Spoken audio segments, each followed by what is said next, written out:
Bom dia. Primeiro, expressar de forma bem breve. Eu sei que eu vou ter tempo para fazer isso depois, mas também fique registrado aqui diante da igreja minha alegria, gratidão pela misericórdia de Deus e também pelo privilégio que Ele me dá de estar com vocês e o grande privilégio que em outras circunstâncias me permite confessar isso. Na primeira vez que eu estive aqui, eu já almejava de alguma maneira estar com vocês, ou ligado a vocês, quando eu fiquei sabendo de um trabalho que estava sendo desenvolvido. Só depois de muito tempo, aí a circunstância foi em Porto Velho, depois eu confidenciei para o pastor, ele falou assim: eu tive muita vontade de ser seu auxiliar lá em Teresópolis.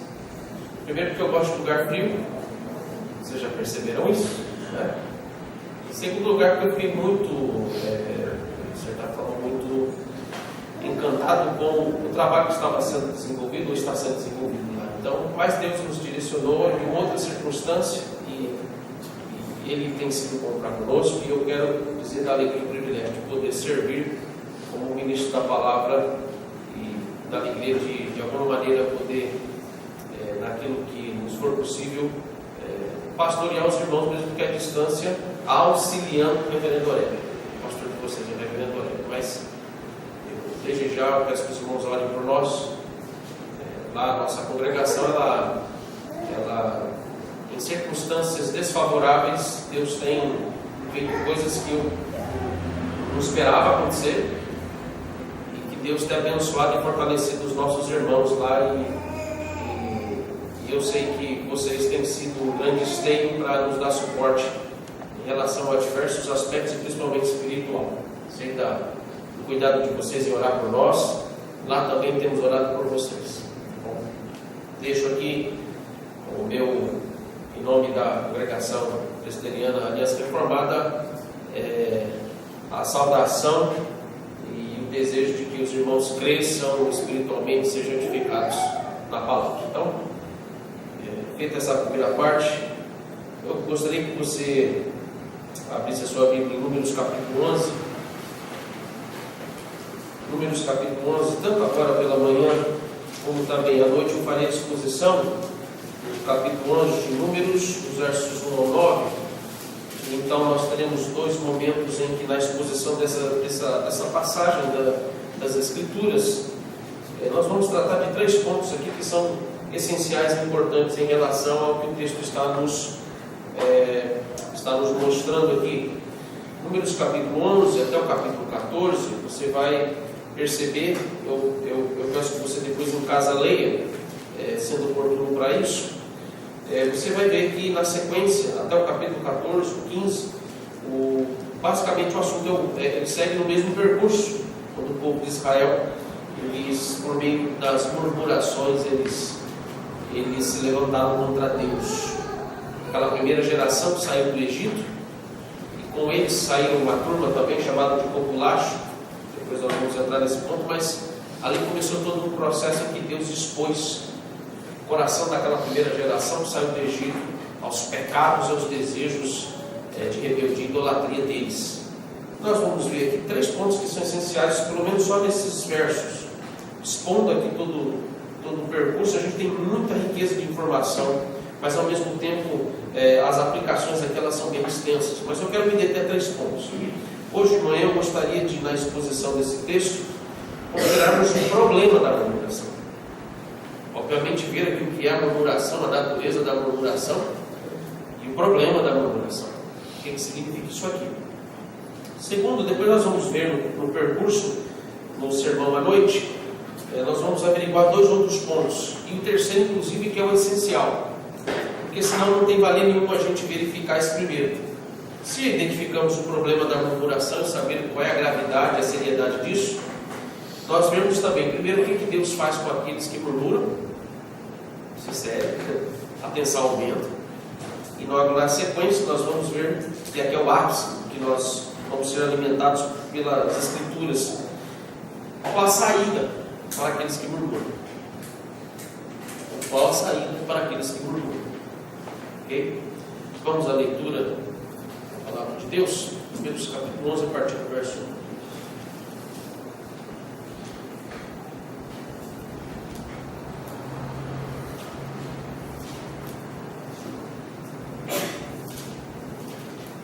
A palavra de Deus, ela nos diz assim: queixou-se o povo da sua sorte aos ouvidos do Senhor. Ouvindo o Senhor, acendeu-se-lhe a ira, e o fogo do Senhor ardeu entre eles e consumiu as extremidades do arraial. Então o povo clamou a Moisés, e orando este ao Senhor, o fogo se apagou. Pelo que chamou aquele lugar Taberá, porque o fogo do Senhor se acendera entre eles.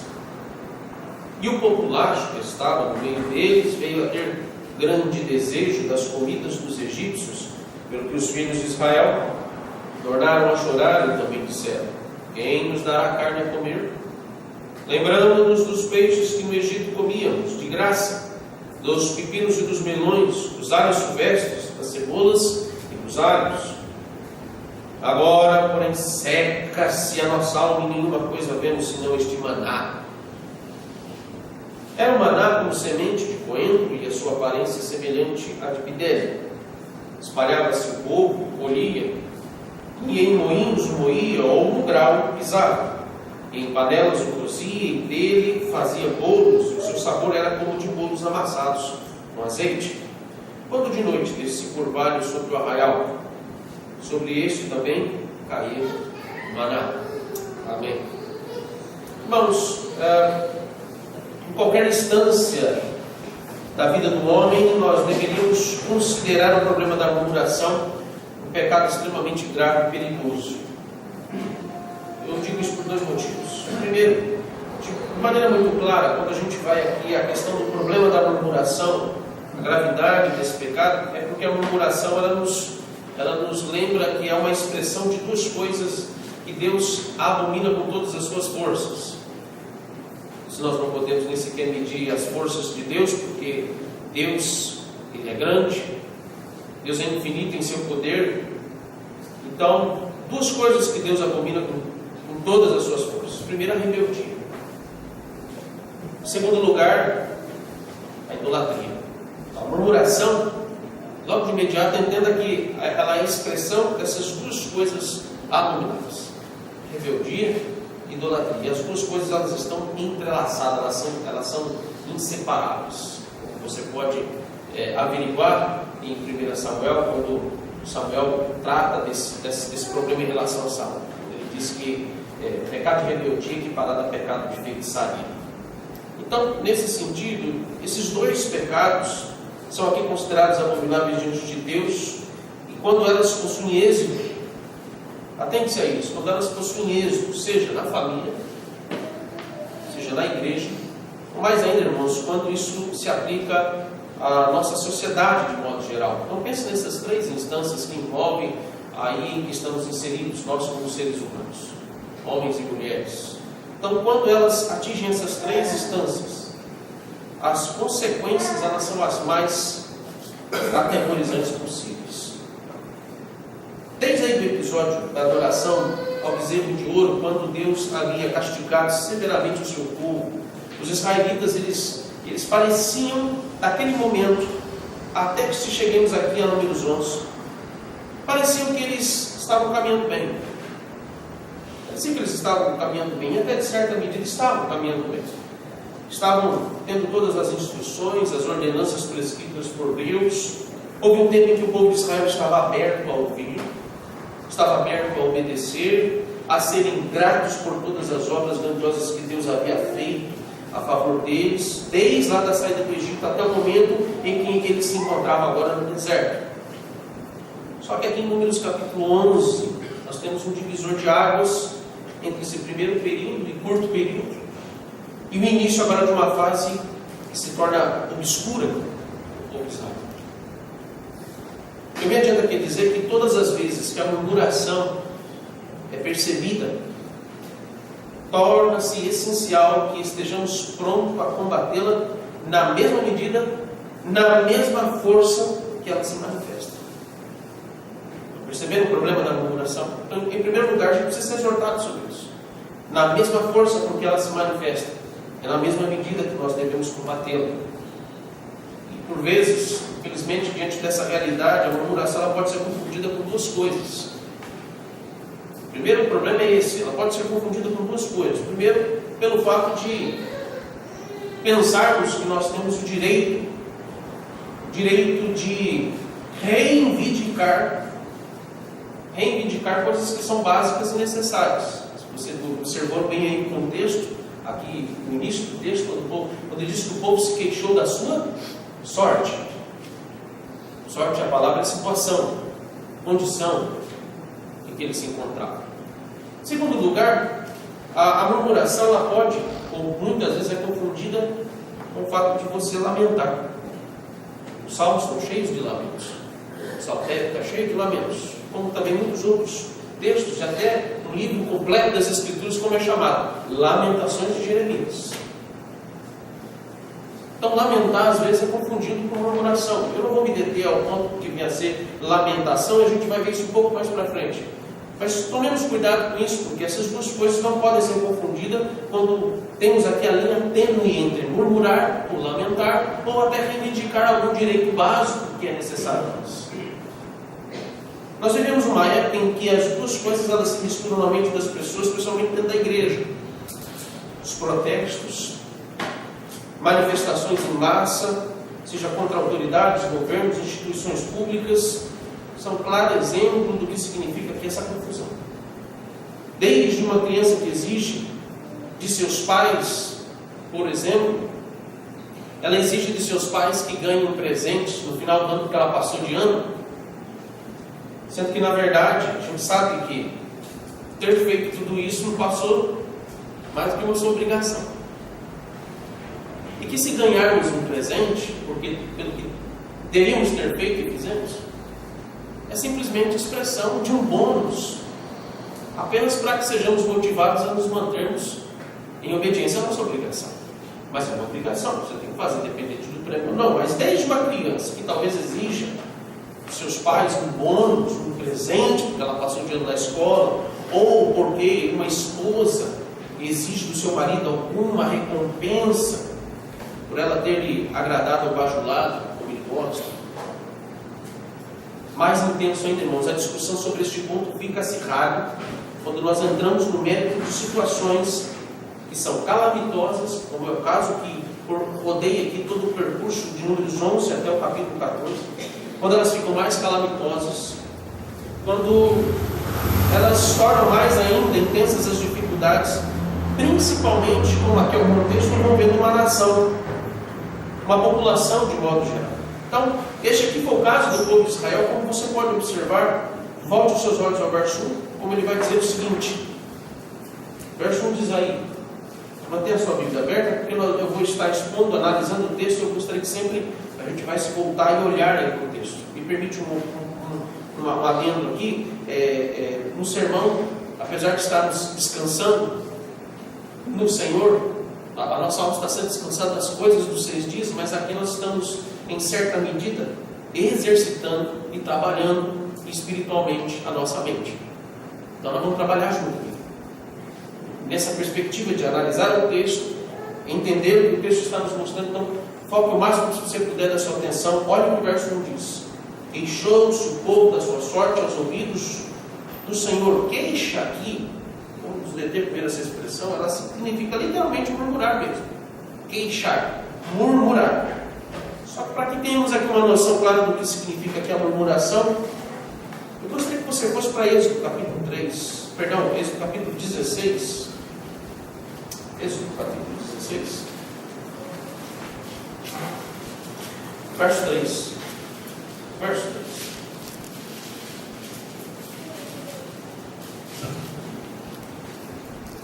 Aqui nós temos o significado de murmuração no próprio conteúdo dela. O que uma pessoa fala quando ela murmura.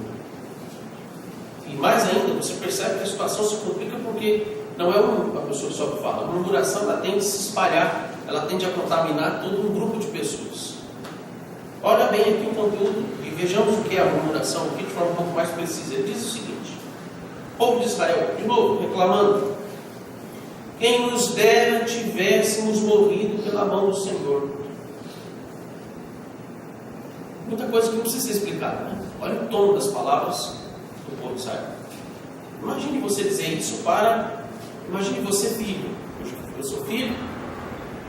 Principalmente os filhos adolescentes vocês são muito rebeldes, às vezes, para fazer uma pirraça na medida exata da sua maturidade e idade. Quando lhe é proibido alguma coisa que é errada, e ele grita e começa a despernear e dizer: eu quero morrer, eu quero morrer, eu quero morrer. Eu me lembro quando que isso aconteceu comigo. Uma vez a minha mãe me deu uma bela de uma disciplina, uma surra, que eu comecei a gritar: eu quero viver, eu quero viver, eu quero viver. Mas olhem bem as palavras do povo de Israel. Isso aqui é muito sério. Quem nos dera tivéssemos morrido pelas mãos do Senhor na terra do Egito. Que isso? Palavras extremamente pesadas. Ele diz: quando estávamos sentados junto às panelas de carne e comíamos pão a fartar, hoje nos trouxeste a este deserto para matardes de fome toda esta multidão. Foi a primeira vez que o povo reclamou. Veja o contexto. Reclamou de uma coisa que envolve necessidade básica. Quem aqui sabe de que os direitos básicos de todo ser humano e até de um animal é o quê? Comer. Precisamos comer, precisamos sobreviver. Uma necessidade básica que ele está chamando a atenção. Veja bem as palavras do povo quando murmurou. Aparentemente, olhe bem o raciocínio disso. Aparentemente, reclamaram de um direito, reclamaram de uma necessidade básica, a comida. No Egito, irmãos, parece-nos aqui que a comida era farta. Eram escravos, mas a comida, as guloseimas do Egito eram fartos. Eles comiam, eles tinham que comer. Eles diziam: nós tínhamos carne, havia carne nas panelas e comíamos pão a fartar. Então veja aí, a comida no Egito sendo farta, só que no deserto ela era contada. Veja bem o cuidado que a gente tem que ter aqui na análise do texto para não achar que o povo de Israel estava passando fome. Eles estavam em situação calamitosa a ponto deles entrarem no desespero e achar que iriam ser extintos. Não, o fato é que no deserto, naquela saída e logo de imediato, já às portas do deserto, o povo então sabia que eles deveriam ter tudo contado, tudo bem estabelecido e dividido entre eles, para que ninguém viesse morrer. Aliás, pelo fato de que nós sabemos que não era suficiente para todos em grande quantidade de comida, e que principalmente não havia variedade de outras guloseimas que eles estavam acostumados e aculturados no Egito. Mas o ponto aqui não era a comida no Egito ou no deserto. A questão aqui, meus irmãos, era a condição em que Deus havia colocado o povo de Israel. Esse é o ponto. Em que condição agora Deus havia estabelecido para o povo de Israel. Eles não eram mais, porque veja, se eles se fartavam da carne e do pão do Egito, eles eram escravos. Eram escravos. Mas agora eles não eram mais escravos, mesmo que no deserto, eles eram livres. Livres. Eles deveriam, irmãos, não aqui pensar na comida. Comida, Deus não ia deixar o seu povo morrer. Olha que raciocínio absurdo que a rebeldia leva uma pessoa. Eles deveriam se preocupar, se importar com o que Deus havia feito, estava por fazer em favor deles. É óbvio que se Deus havia os tirado do Egito, Ele iria os conduzir até o deserto, não por um acaso, e nem descumpriria sua promessa da preservação desse povo da aliança, e é por causa da aliança de Deus, a causa de tudo isso, a aliança de Deus. Eles entregaram, irmãos, como posse uma terra que emana. Veja que a promessa ela inclui terra, posses e comida. Terra, posses e comida. Terra que mana, ou seja, não acaba. Mana leite e mel.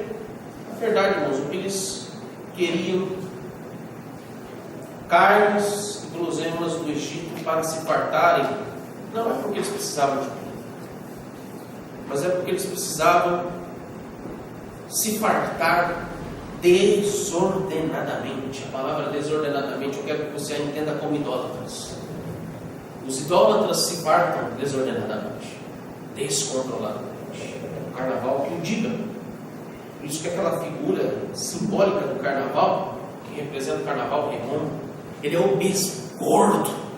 Porque na antiguidade esses pagãos eles viviam como a regalia ao extremo e na imoralidade, promiscuidade, idolatria, aquelas coisas estavam todas misturadas junto. Eles comiam de maneira que se fartavam e aquilo era uma expressão de religiosidade mesmo. A comida, em certa medida, que está ligada, assim como no caso de Daniel e os seus amigos, compatriotas que eram levados escravos para a Babilônia, eles disseram: nós não vamos comer da gulosema da Babilônia, porque nós não podemos comer as coisas que são oferecidas a ídolos.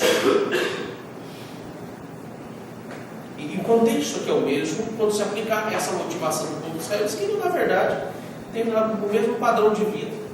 Você pode chamar aquilo de padrão dos egípcios, da idolatria, da vida pagã dos egípcios. Então, participar daquilo, comer daquela forma, era um tipo de idolatria. Mas eles estavam... E aí é o problema, porque Deus então providencialmente trouxe toda essa situação e expõe o coração deles, porque eles estavam acostumados a uma dieta onde a variedade, a fartura de determinados alimentos deveria ser considerada um problema. Deus havia tirado o seu povo do Egito para libertá-los também. Não era só o sistema político opressor que eles estavam sendo submetidos. Deus havia tirado o seu povo do Egito para libertá-los também do costume, da cultura e do modo de vida idólatra e imoral dos egípcios. A conversão é completa, até no que você come.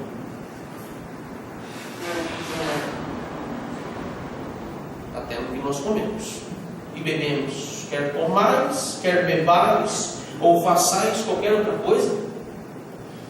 Perceba isso? Do básico a tudo que envolve a nossa vida. Fazer tudo para a glória de Deus. Então veja, todas essas coisas elas estão claramente ligadas a ou a adoração verdadeira a Deus ou a idolatria. No final das contas aqui, o grande problema não era a falta de comida, mas a incredulidade e a dureza de coração desse povo. Eles sabiam que Deus era poderoso para lhes conceder tudo o que fosse necessário para sobreviverem todo o tempo no deserto. Mas eles não estavam dispostos a submeter a esse modo de vida radicalmente santo, diferente de todos os outros povos que circunvizinhavam eles ali, ao redor deles, especialmente no deserto. A rebeldia desse povo os levou a preferirem, e aqui está o peso dessas palavras terríveis: um rebelde sempre prefere a morte na escravidão do que a vida e a liberdade, mesmo que no deserto. Um rebelde prefere sempre a morte e a escravidão do que a vida e a liberdade no deserto. Veja o grande perigo agora aqui, como nos está mostrado, revelado nas Escrituras. Eu quero que você vá para Judas, livro de Judas. Só obviamente tem um capítulo lá, então apenas o verso 16. Eu gostaria que você observasse comigo alguns pontos que são fundamentais aqui, já de alguma maneira, nas aplicações, na análise do problema da murmuração. Eu gostaria, enquanto você procura o texto, murmuração, expressão de rebeldia, de idolatria. Idolatria é um negócio muito sério, porque antes de se manifeste de forma pública, a idolatria já é algo que vai sendo identificado ou construído no coração das pessoas, de maneira que isso, no meio do povo de Deus, se torna tão nocivo e perigoso, porque nós não conseguimos ver o que está sendo identificado. Acho que a palavra edificado não seria o ideal. Eu penso na palavra edificação numa outra perspectiva, mas edificação na palavra, porque nos leva a santificação, e isso é bom. Mas que está sendo construído, no coração, e esse tipo de construção ninguém percebe, ou poucos percebem. E aqui é a gravidade do problema. E Judas, aqui no verso 16, vai demonstrar um aspecto muito importante sobre esse perigo, esse problema. Olha o que nos diz: os tais são murmuradores. Pense na palavra murmurar e também murmuradores como sendo rebeldes e idólatras. Quem murmura é rebelde e idólatra. Então, os tais são rebeldes e idólatras, ou seja, são murmuradores, descontentes, andando segundo as suas paixões, a sua boca vive propalando grandes arrogâncias, são aduladores dos outros por motivos interesseiros. Rapidamente, nesse verso 16 aqui de Judas, eu gostaria de você ver como isso está claramente relacionado ao contexto de Números 11. Primeiro, ele está dizendo que a murmuração está relacionada com descontentamento. Descontentamento significa que uma pessoa está triste. Pense bem nisso. Uma pessoa que está triste, uma pessoa que está aborrecida, uma pessoa que se sente injustiçada. A tristeza dela é de injustiça. Mas veja, não é uma tristeza por causa dos seus pecados, não é uma tristeza por causa de algo que é lícito, mas é uma tristeza com o próprio Deus. Ela está triste com o próprio Deus. Ela está descontente, aborrecida e se achando injustiçada pelo próprio Deus. Ela sofre essa espécie de, que ela justifica aqui como sendo uma injustiça, uma dificuldade, e ela culpa Deus. Segundo, a murmuração tem o seu nascedor aí, quando ele vai mostrar que descontentes, o seu nascedor está aí nas suas paixões, verso 16. Suas paixões. Aqui a palavra paixão, ela significa um desejo muito forte, mais forte que a própria alma, porque ela controla a sua alma. Judas aí está dizendo que esses murmuradores, eles andam, a palavra andar é uma expressão muito interessante. Se Gálatas 5,16 fala andar no Espírito, aqui está dizendo que eles andam em seus desejos.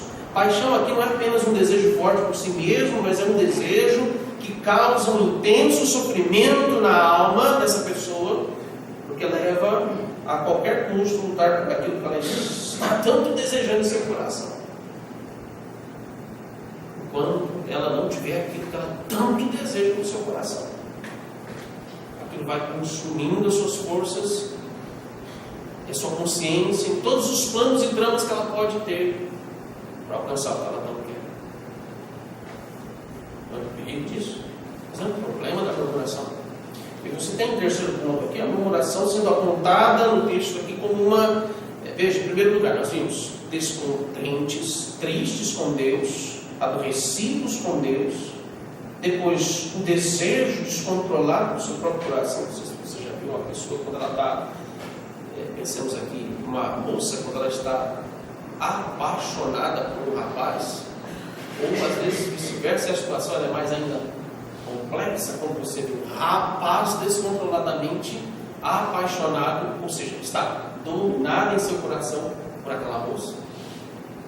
E por vezes, quando ele é repreendido, ou também ela é repreendida, em dizer: isso não vai dar certo, isso não é da vontade de Deus, não façam isso.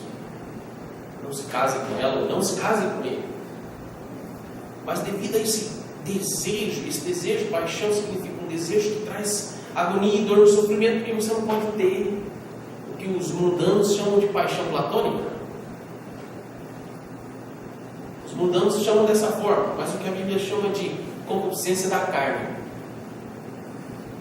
A Bíblia ensina coisas profundas de maneira tão simples, né? Simples expressão. Concupiscência da carne. E os ímpios falam paixão platônica. E eles chamam-nos a atenção para isso. Só que isso agora, em terceiro lugar, vem um ponto mais tenso, quando ele vai dizer a murmuração como sendo aqui uma habilidade. Uma habilidade aqui muito especial, não para o bem, uma habilidade muito especial para o mal. Uma habilidade que coloca em prática o que eles são capazes de fazer no que estão movidos em seus corações, e não nas pressas, mas pouco a pouco, para alcançar aquilo que eles estão tanto desejando no desespero do seu coração. E que, irmãos, pouco a pouco, dependendo do contexto em que isso acontece, como eu disse no início, ou a família, ou a igreja, ou uma sociedade, de modo geral, que envolva até uma nação inteira. quando eles descontroladamente, em seu coração, começam a maquinar e a então proliferar esses desejos intensos e abomináveis, pecaminosos diante do Senhor em muitas outras pessoas, porque com a boca elas tramam, elas começam a disseminar isso sem que os seus líderes, talvez sem que o chefe da casa, marido e pai, ou se veja, sem que o pastor, o presbítero da igreja saiba, e sem que governantes e magistrados consigam discernir e entender o que está sendo falado ou disseminado contra o seu governo. Por isso que isso aqui é grave, é sério, perigoso, nocivo, porque a murmuração é como o pino de uma granada que solta, a granada é jogada.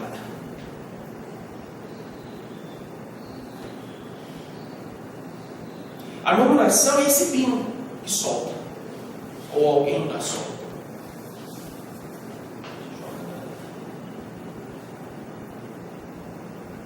E o que a murmuração, no final das contas, leva? Porque rebeldia e idolatria leva muitas vezes uma população inteira à desordem, ao caos, à violência e à guerra. O que Judas está dizendo é que os murmuradores, com a boca, eles conversam, eles se reúnem, eles tramam, eles conspiram, bajulam e são bajulados porque passam a imagem de que estão defendendo uma causa justa. Eu não preciso explicar muita coisa do que está acontecendo no nosso país para a gente entender essa noção. Eles aparentemente estão questionando, exigindo coisas que são justas. Aparentemente. O uso, inclusive, de artifícios que são lícitos e que aparentemente parecem estar corretos.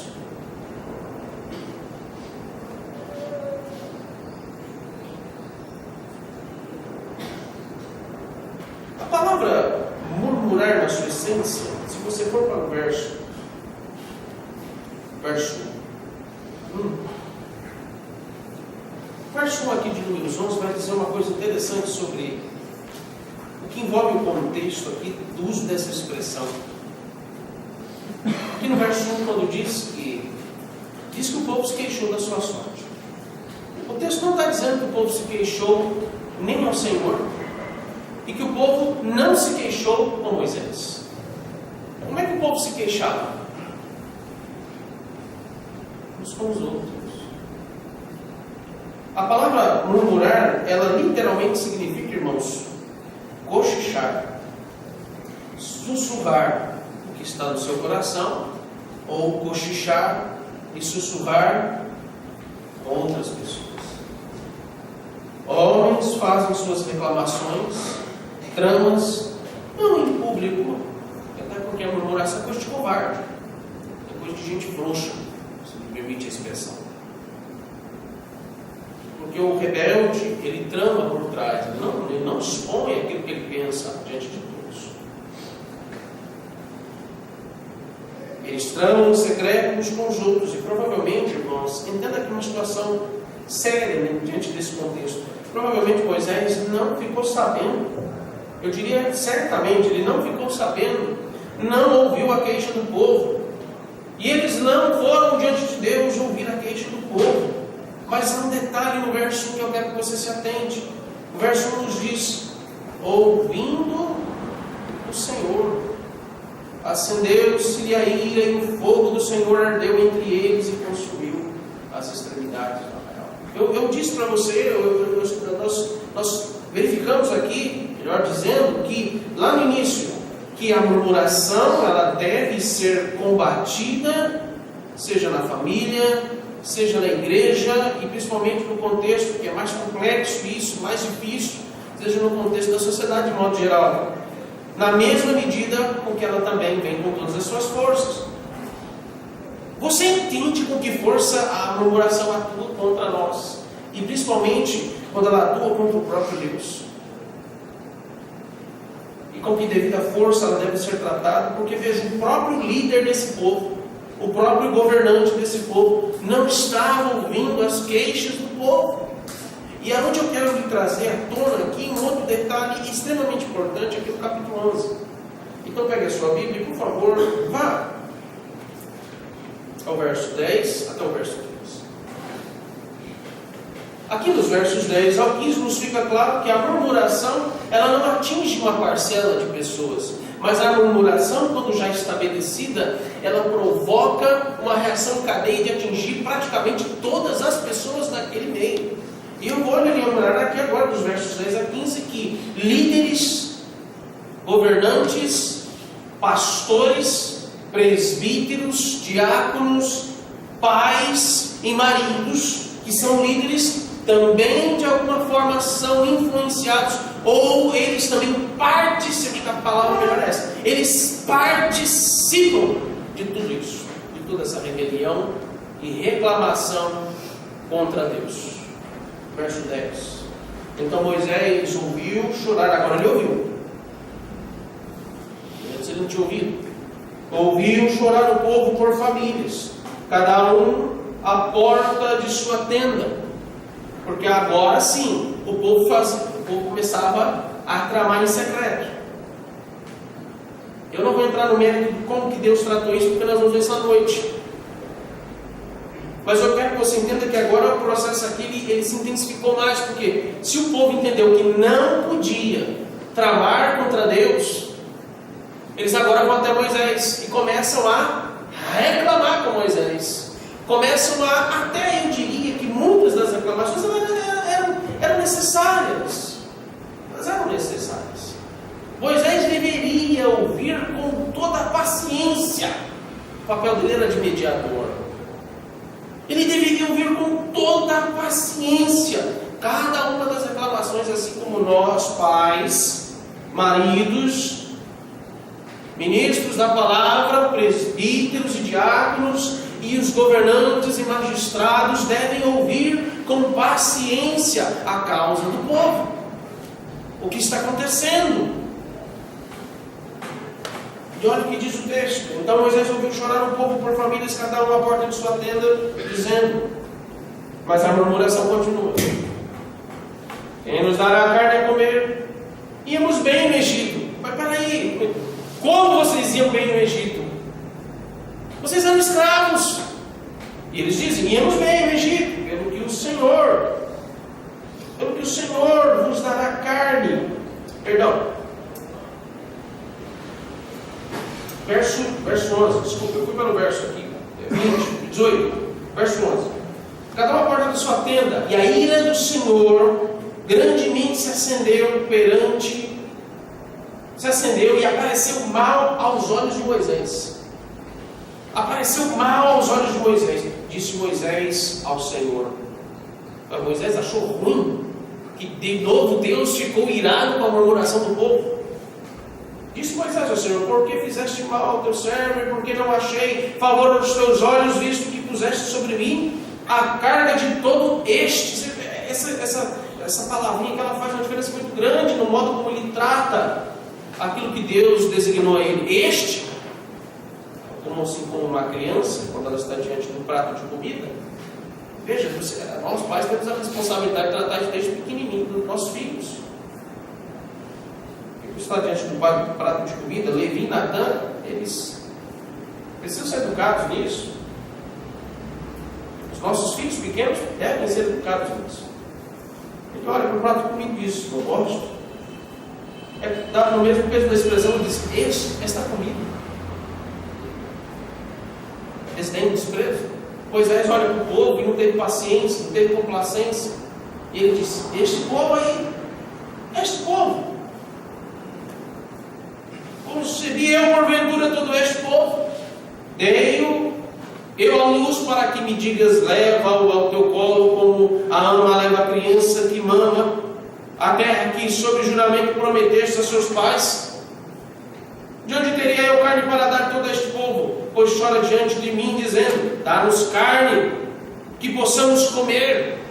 Eu sozinho não posso levar todo este povo, pois me é pesado demais. Se assim me tratas, mate-me de uma vez, eu te peço. Se tenho eu achado favor aos teus olhos, e não me deixes ver a minha miséria. Adão fez a mesma coisa. Quando Deus havia perguntado a ele: Adão, onde estás e o que fizeste? Ele virou e disse assim: está a mulher que tu me deste, me deu do fruto e eu comi. Se antes, no contexto em que Eva estava diante dele, quando ele acorda da anestesia geral, por causa do processo cirúrgico em que Deus teria criado Eva, ele havia dito, acho que foi, pelo menos registrado na história, a declaração, por causa do contexto, é uma declaração perfeita de amor, né? Carne da minha carne, ossos dos meus ossos. Perfeito. Para logo após a queda, ele diz: esta mulher que tu me deste. Adão fez a mesma coisa. E por que não faríamos e não temos feito da mesma forma? E por que Moisés não faria da mesma forma? Porque se todos, como diz Romanos capítulo 5, descendem de Adão e foram contaminados pelo pecado. Você percebe aqui o problema da murmuração? Eu gostaria de dar uma pausa aqui e trazermos uma simples e breve aplicação concernente a este ponto, porque a aplicação desse primeiro ponto ela é simples. Você pode sussurrar, cochichar, até mesmo em secreto no seu coração consigo mesmo. Você pode cochichar, sussurrar e tornar a sua murmuração como que uma reunião de um sindicato secreto, seja contra Deus, seja contra qualquer pessoa.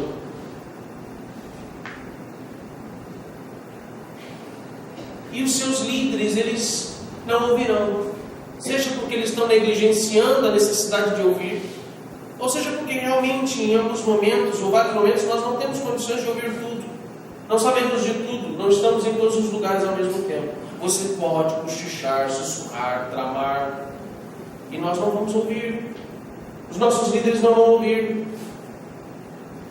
Mas eu gostaria de te lembrar que Deus tem ouvido os seus sussurros e os seus cochichos, e diante de Deus nada fica em secreto, porque apesar dos nossos líderes, dos nossos governantes, por mais tiranos, terríveis e desobedientes que eles sejam,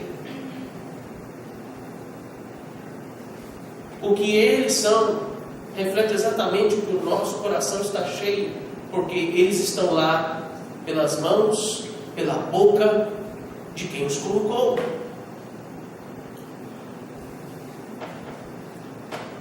Nós aclamamos e colocamos esses homens lá. Não era desejo de coração de muitos que estavam ali, não era desejo deles. Não era desejo deles que Moisés assumisse a liderança do povo de Israel. Talvez muitos saíram no desejo, inclusive diz o verso 4, e aqui faz um detalhe muito grande, e nós vamos ver à noite, que o populacho estava no meio deles. Veio a ter grande desejo das comidas dos egípcios. Esse populacho aqui faz uma diferença muito grande no meio do povo de Deus.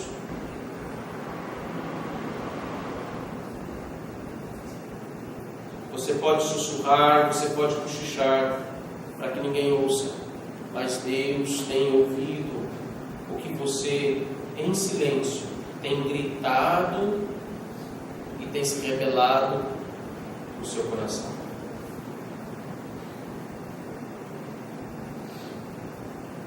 Eu só tenho duas perguntas a você e a mim aqui diante do que Deus está nos mostrando. E agora, o que Deus faz com aqueles que murmuram? Se isso é algo muito grave, sério, perigoso, nocivo, o que Deus faz com aqueles que murmuram?